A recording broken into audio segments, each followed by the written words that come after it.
wondered why people lie on their dating profiles?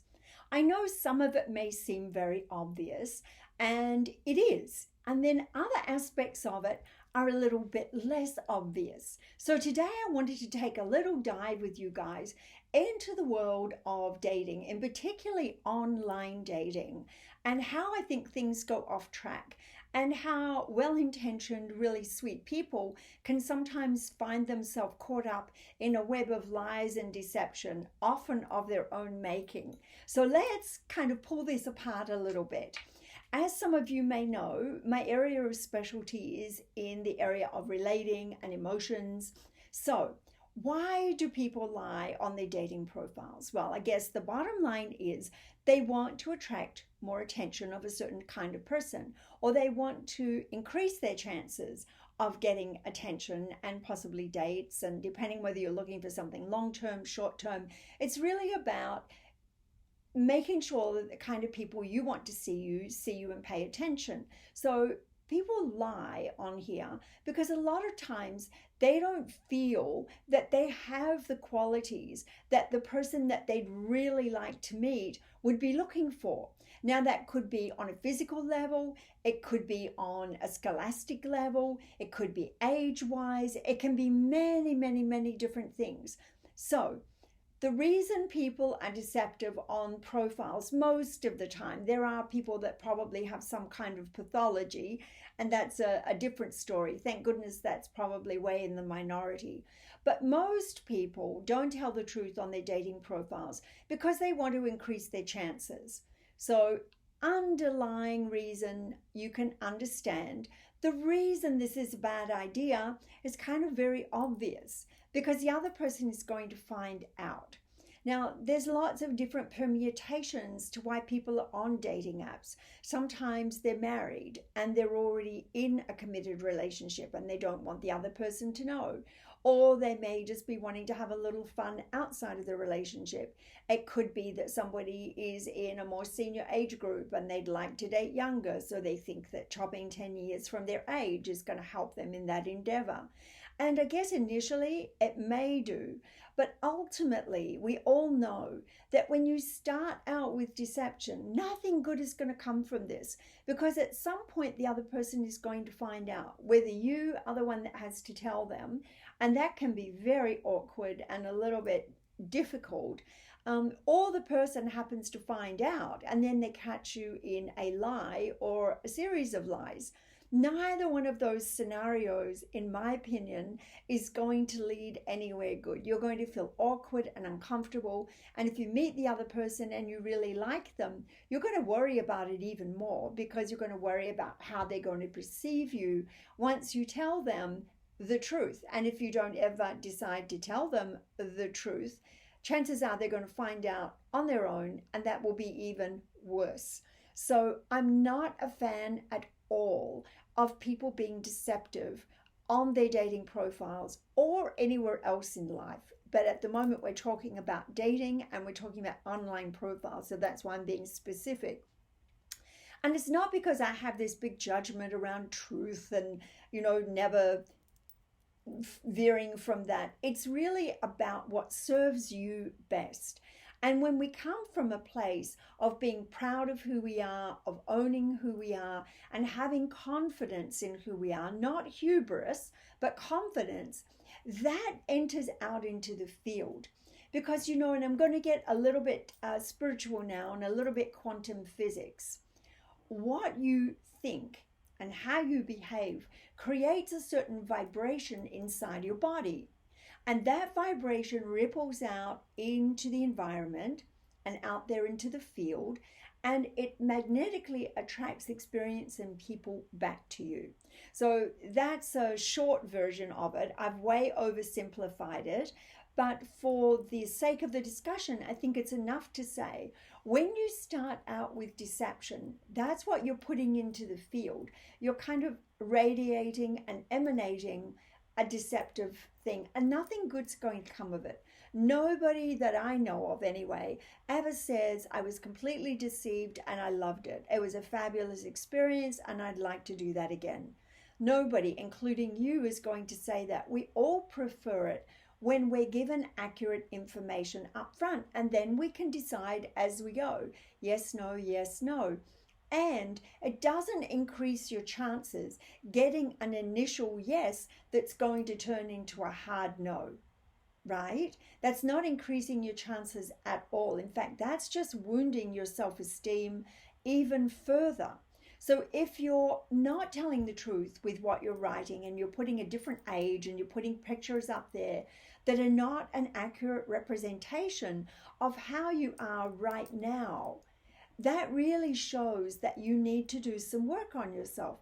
And there are points in life where we all are going to be required to go in, polish up a little bit before we head off back out into the world, especially the world of dating, because a lot of the dating world, of course, is predicated on appearances, because the first thing someone is going to see, especially with an online profile, are photographs, and then they're going to see your profile and they'll either read it or not. I think some people read profiles, other people not so much, but your pictures obviously are important. And the thing is this, if you post photographs that are not an accurate representation of how you are right now, they can be put in the best light, just not photoshopped. When that person meets you, they're going to feel angry, deceived, disappointed, frustrated, maybe even embarrassed and awkward. And they're going to see you as somebody who is deceptive and most likely very insecure.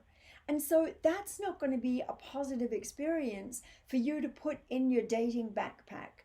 I don't recommend this on any level for anybody ever. I think we really need to clean up our own act before we go out there and date. If we've really got some personal work that needs to be done, then let's do it. Whether it's reading some books, doing some meditation, losing a little bit of weight, going and buying a couple of new outfits that you would feel really cute in, whether it's a guy or a girl, something that you feel is an accurate representation, so that when you do your online profile, you can look at it and say, well, you know, I wish I was 10 years younger, or I wish that I was 10 pounds lighter. But right now, this is how I'm at. This is the best representation of me that I can do. And I'm a work in progress. And when I get some new pictures, if I've lost those 10 pounds, I'll be able to put those guys up and make that your goal. But in the meantime, know and feel good about representing who you truly are, not who you wish you were. Get yourself to that place if it's possible. Well, it isn't possible to go back in time in terms of age. I mean, I might wish that I was younger than I am, but the fact is I am what I am. So the better off you can feel about who you are and your experiences that you've had in life and all of the things you've learned without going overboard. I think it's great if you can just sit back and relax a little bit in the process. There is a lid for every pot. What you seek out there is seeking you, okay? So if that person has not arrived yet, you can also think to yourself that they're still working on themselves and getting themselves ready for you, just as you may still be working on yourself, getting yourself ready for them. Because think about all your relationships. If you'd have met the last person 6 months earlier or 6 months later, chances are it would not have worked out. So there is such a thing as divine timing. So we can be smart and we can definitely put our best foot forward. And for me, that always means coming from a place of integrity and a place of love. And when you love yourself, and this is not love yourself in the narcissistic ego kind of way, that you think you're better than anybody else, but you love yourself enough not to do damage by lying about who you are, because that ultimately does do some damage to your ego structure, and it does some damage to your self-esteem, because you're subtly or not so subtly feeding yourself a message that just as you are is not good enough. And let me tell you, you are perfect just the way you are. If you are here and you're having this experience, that's how it's meant to be. That doesn't mean we can't refine and we can't keep learning and growing. I read books, go to classes. Sunday, I did a 2 hour quantum flow with some people from Costa Rica. I was here in California. We did it on Zoom. It was amazing. And I was not the exact same person 2 hours after I finished than what I was when I started. So I am a great believer in always continuing to grow and expand and refine and learn things. And if you're doing something a certain way, you realize it's no longer working or there's a better way, then that old way just becomes redundant. You thank it for its presence in your life and what it brought to you, and then you upgrade and you iterate to a newer version. And that is a lot of how life is. We're constantly learning and ebbing and flowing and having experiences with other people. So wouldn't it be great if we brought the fun back into dating? And I do believe one of the ways of doing that is to make sure that we date authentically and speak to people on the phone before you make a plan to do a Zoom call, or if you're meeting them in real life. Because sometimes when you talk on the phone, you realize that there's no chemistry, there's no real magic there. They may have written a great profile. You don't even know if they wrote it. Maybe one of their friends wrote it, or maybe they had it, done professionally. And it may not quite match up with who they really are. And you don't want to interrogate people. You do not want to get people on the phone and just shoot, well, what about this and what about that? And make it sound like a job interview. I'm just suggesting that you get on the phone for 5 or 10 minutes, hear their voice, see that you can communicate, make a time to either do a Zoom call, make a limited time. Tell that person you've got an appointment in 10 or 15 minutes so you don't find yourself trapped on a long phone call that you don't want to be on. You don't want to hurt anyone's feelings. So just be really smart about your dating, but get people on the phone and have a little chat with them. Just find out how their day went and what they've got planned, and make sure that this is somebody that you want to give some quality time to, because your life is valuable. If you imagine the little egg timer, the sand of your life is constantly running, and who you spend time with needs to have high value. So my advice, and I know this may seem a little old school to some of you, but I seriously don't believe that you can tell a lot about a person from a text message or an email. You may know something about them, but you don't really know until you talk to them on the phone, you see them on a Zoom call, and then you meet them in real life. So that brings me to my next point. Do not over-invest in people that you don't know, okay? Never, never, never, ever, ever, ever send money to anyone under any circumstance that you have not met and actually formed some kind of relationship with. And even then, I think it's a highly risky behavior. But I can tell you it's an absolute definite. If somebody starts heading down the pathway of talking about money and finances, and you've only just met, or you're just talking on the phone, or you're just on a Zoom call, that is a definite no. Under no circumstance do you do that. And do not be gullible. People come up with all kinds of stories, and some of them may even be true. Some people's sad stories may be true. It's not your responsibility. Do not get involved in these kinds of things with people that you don't know. As I said, I think it's difficult enough with people that you do know. But don't put all your eggs in a basket of somebody that you don't know. They may write super flattering text messages that you love receiving. See it for what it is. Get a little jolt of energy, enjoy it. Maybe it leads to a forever, maybe it leads to a relationship, maybe it leads absolutely nowhere because they're doing this with 25 or 35 other people. So I'm not discounting it and saying don't enjoy it, just don't give it any more credibility than what it deserves. And that is a few nice words from a stranger.